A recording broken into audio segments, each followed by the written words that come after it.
old veteran's heart pounded like a drum as he leaped over the shopping cart, tackling the strange man to the ground. "Let her go," he shouted, his voice strong from years in the army. The little girl screamed, her eyes wide with fear. As the man fought back, his face twisted in anger. People in the Walmart froze, staring at the chaos in the toy aisle. Cans and boxes fell from shelves, crashing like thunder. The veteran pinned the man down, but then he felt a sharp pain in his side. The man had a knife. Blood started to soak his shirt. Would he make it? Or was this the end? Let's go back to how it all started. It was a sunny afternoon in a small town. Mr. Johnson, the veteran, was at Walmart buying groceries. He was 65 years old, with gray hair and a limp from an old war injury. He had served in the military for 20 years, fighting in faraway places to keep people safe. Now, he lived a quiet life, but his soldier instincts never went away. They were like a quiet alarm in his head, always watching for trouble. Mr. Johnson pushed his cart slowly down the aisles. He needed milk, bread, and some apples. The store was busy with moms, dads, and kids running around. Laughter and chatter filled the air. It felt normal, like any other day, but as he turned into the cereal aisle, something caught his eye. A little girl, about 8 years old, with curly brown hair and a pink dress, was standing there. She looked at him and waved. It was a small wave, like she knew him. Mr. Johnson didn't know her, but he waved back with a smile. "Hello there," he said kindly. The girl didn't say anything. She just kept looking at him with big, sad eyes. Next to her was a tall man in a black coat. He had a hat pulled low over his face and was holding her hand tight. Too tight, Mr. Johnson thought. The man glared at the girl, then at Mr. Johnson. "Come on, sweetie," the man grumbled, pulling her away quickly. Mr. Johnson felt a tingle in his gut.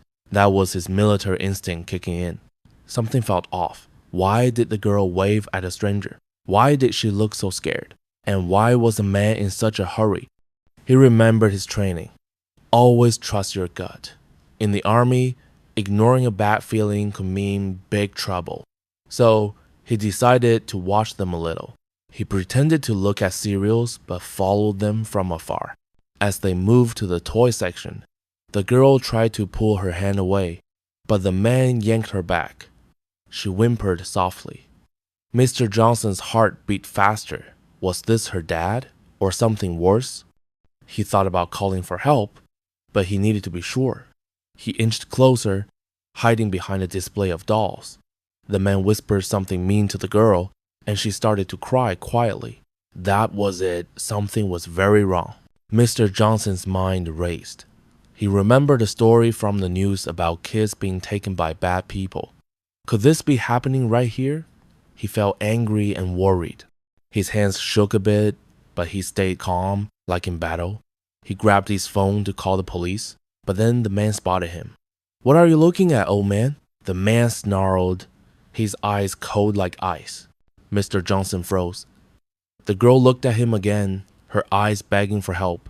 He had to do something. But what? If he walked away, the girl might be in real danger. If he acted, it could get messy. He took a deep breath and stepped forward. "Is everything okay here?" he asked, trying to sound friendly. The man laughed, but it wasn't a nice laugh. "Mind your own business," he said, gripping the girl's arm harder. She winced in pain. Mr. Johnson's instinct screamed, "Act now!" He reached out to stop the man, but suddenly, the man shoved the girl behind him and pulled something shiny from his pocket. It was a knife. The blade gleamed under the store lights. "Back off!" the man yelled. Panic spread through the aisle. Shoppers screamed and ran. Mr. Johnson didn't back down. His military training took over. He dodged the knife swing and charged, knocking the man into the shelves. Toys flew everywhere. The girl hid under a cart crying. Mr. Johnson wrestled the man, but the knife sliced his side. Pain shot through him like fire. Blood dripped on the floor. He held on tight, but the man was strong. Would help come in time? Or would the bad guy win? The Walmart aisle was a mess. Toys scattered, shelves tipped over, and Mr. Johnson wrestling the man with a knife. Blood dripped from Mr. Johnson's side, staining the floor. The little girl huddled under a cart, her sobs echoing in the chaos. Shoppers screamed, some running, others frozen in shock. The man in the black coat growled, trying to push Mr. Johnson off. "Get off me, old man!" he yelled, swinging the knife again. Mr. Johnson ducked, his heart racing, but he held tight. He had to protect the girl. But his strength was fading, and the pain was intense. Would he lose this fight? Let's go back a bit. Earlier that day, Mr. Johnson had woken up feeling uneasy. He couldn't explain it, but his soldier instincts were buzzing, like a warning bell in his head. He had planned a normal day, grab groceries, maybe visit the park. He hadn't been to Walmart in weeks, but something told him to go today. As he drove to the store, he passed a billboard with a missing child poster. A girl's face smiled from the sign, her brown curls and pink dress catching his eye. The name read, Lily, age 8, missing for 2 days. Mr. Johnson's stomach twisted. He didn't know why, but he felt connected to that poster. At the store, everything seemed fine at first. He grabbed a cart, checked his grocery list, and tried to ignore the bad feeling. That's when he saw the girl in the cereal aisle waving at him. Her sad eyes and the man's tight grip made his instincts scream. Now, as he followed them to the toy section, he was sure something was wrong. The man's mean whispers, the girl's quiet cries, it all matched the missing child poster. Was this Lily? Was this man the one who took her? Mr. Johnson had kept his distance, pretending to shop. He noticed small things. The man kept looking around like he was scared of being caught. The girl, Lily, stayed close but flinched every time he touched her. Mr. Johnson's military training taught him to spot danger's shifty eyes, nervous hands, a fake smile. This man had all those signs. Mr. Johnson wanted to call the police, but he needed proof. He couldn't let the man slip away with her. As he trailed them, he remembered his army days. Once, he saved a friend from an ambush by trusting his gut. That same gut was telling him now, act, or she's gone. He tried to stay calm, but his heart pounded. He whispered to himself, "You're not a hero anymore, just an old man." But seeing Lily's scared face made him feel like a soldier again. In the toy aisle, things got worse. The man yanked Lily's arm, and she cried out. Mr. Johnson stepped closer, asking if everything was okay. That's when the man pulled the knife, and all hell broke loose. Shoppers screamed, and Mr. Johnson's training kicked in. He tackled the man, but the knife cut him. Now, pinned to the floor, he fought through the pain. The man struggled under Mr. Johnson's grip, his knife still in hand. "You're gonna regret this," he spat, twisting to free himself. Lily peeked out from under the cart, her eyes locked on Mr. Johnson. "Help me," she whispered, so soft he barely heard it. That whisper gave him strength.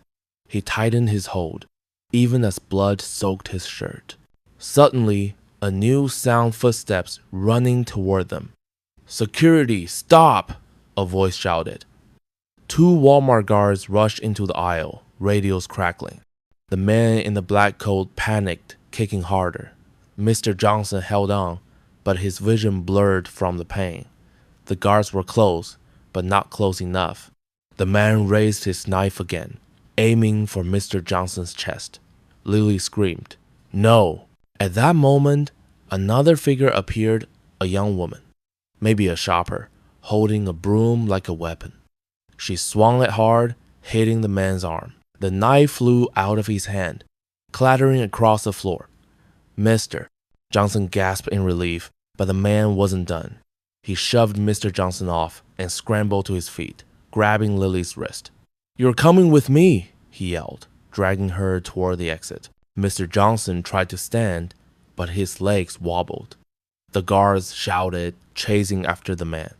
The woman with the broom dropped it and ran to help Mr. Johnson. "Are you okay?" she asked, her voice shaky. He nodded, clutching his side. Blood was everywhere. He pointed at the man and Lily, disappearing around a corner. "Stop him," he croaked. "That's Lily. She's the missing girl."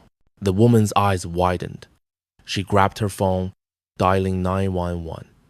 The guards were gaining on the man, but he was fast, weaving through aisles. Lily's cries grew fainter. "Mister." Johnson forced himself to stand, ignoring the pain. He couldn't let the man escape with her. But as he staggered forward, a loud crash echoed from the front of the store. Glass shattered. People screamed. Had the man broken through? Was Lily gone forever? The sound of shattering glass echoed through the Walmart, making Mr. Johnson's heart sink.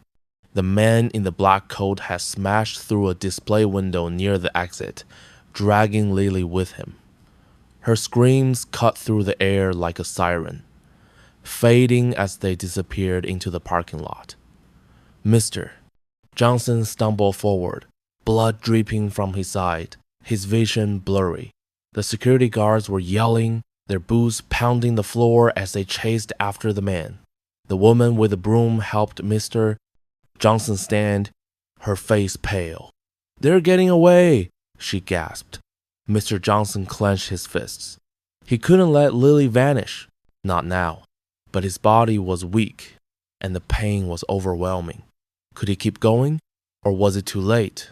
Earlier, in the toy aisle, Mr. Johnson had been sure this was Lily from the missing child poster. Her curly brown hair, pink dress, and scared eyes matched perfectly. He remembered the poster's details. Lily, age 8, last seen at the town park. The man in the black coat didn't act like a dad. He was rough, nervous, and mean. Mr. Johnson's military instincts screamed that this was no ordinary situation. He had fought in wars, seen danger up close, and knew a predator when he saw one.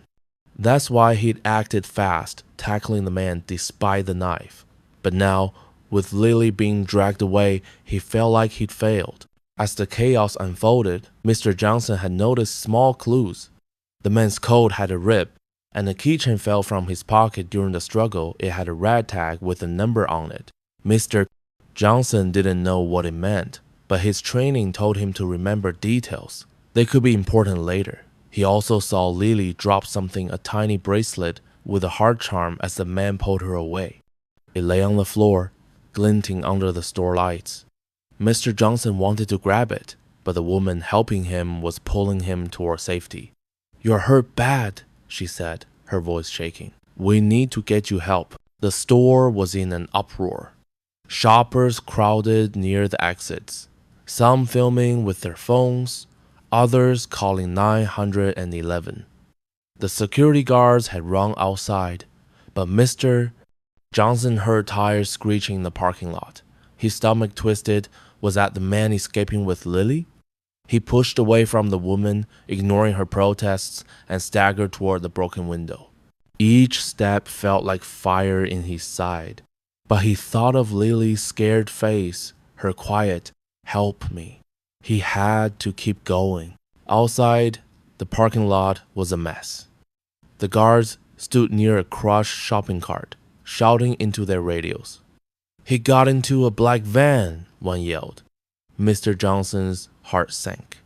A van meant the man could be anywhere by now. He scanned the lot, his eyes catching something, the red keychain, lying near a tire mark. He limped over and picked it up, his hands shaking. The number on it read 47. Maybe it was a clue to find Lily. Sirens wailed in the distance. Police were coming. The woman with the broom caught up to Mr. Johnson.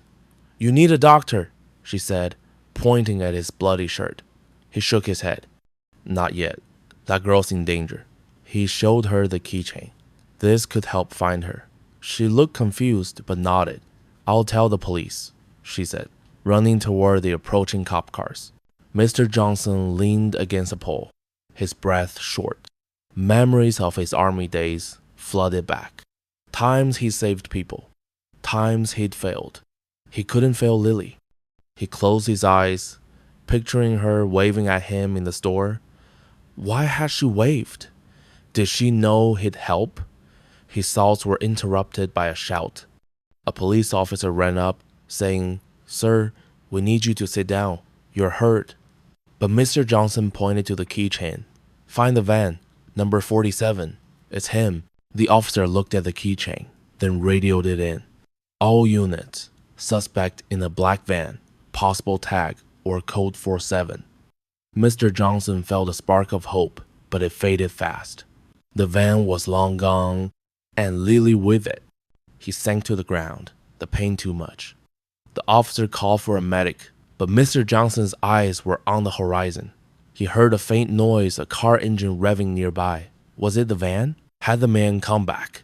Suddenly, a black van screeched around the corner of the parking lot, headlights flashing. The police shouted, drawing their guns. The van swerved, heading straight for the crowd. Lily's face appeared in the passenger window, banging on the glass. "Help!" she screamed. Mr. Johnson tried to stand, but his legs gave out. The van was coming closer, and the police were scrambling. Was the man going to crash through them all, or was something even worse about to happen? The black van roared toward the crowd, its engine growling like a wild animal. Lily's tiny hands pounded the passenger window, her cries muffled but desperate. "Help! Please!" Mr. Johnson, slumped against a pole, forced himself to stand, ignoring the searing pain in his side. The police shouted, "Stop the vehicle," and aimed their guns, but the van didn't slow. Shoppers scattered, screaming. As the van swerved, tires screeching, was the man going to ram them? Or was he trying to escape again? Mr. Johnson's heart raced. He had to do something, but his body was failing him. Earlier, as the police swarmed the parking lot, Mr. Johnson had clutched the keychain with 47 on it. His mind flashed to his army days when he cracked codes to find hidden enemies. The number could mean anything: a locker, a license plate, a motel room. He handed it to the officer, who nodded and radioed, "Check local motels, storage units, anything with the number 47. Mr. Johnson also remembered Lily's bracelet. Still lying in the toy aisle, he wanted to tell the police about it, but the van's sudden return stopped him. The woman with the broom, whose name was Sarah, stayed by his side. She told the police she was just a shopper who saw the fight and jumped in. "You're a hero," she said to Mr. Johnson, but he shook his head. "Not yet," he muttered, eyes fixed on the van. Sarah grabbed his arm, steadying him. "You're bleeding too much. Let the police handle it." "But Mr. Johnson couldn't just watch. Lily's wave in the store haunted him like she'd chosen him to save her.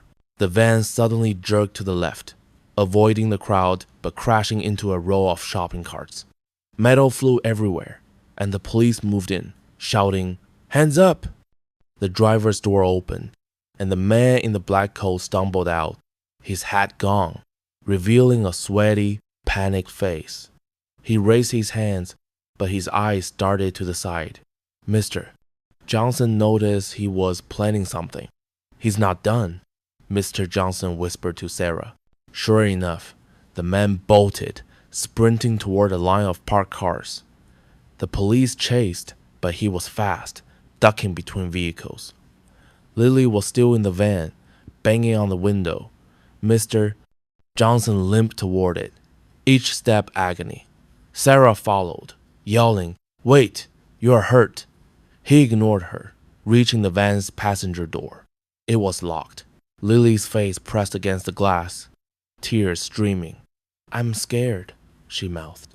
Mr. Johnson banged on the window. "I'm here, Lily," he said, his voice hoarse. He looked for something to break the glass, a rock, anything. Sarah found a tire iron nearby and handed it to him. He swung, cracking the window, but it didn't break. The police were still chasing the man, their shouts fading in the distance. Mr. Johnson swung again, harder. The glass shattered. and Lily screamed, covering her face. He reached in, unlocking the door, and pulled her out gently. "You're safe now," he said, hugging her tight. But as he did, he heard a shout. The man had circled back, now holding a gun he grabbed from somewhere. "Let her go," he yelled, aiming at Mr. Johnson.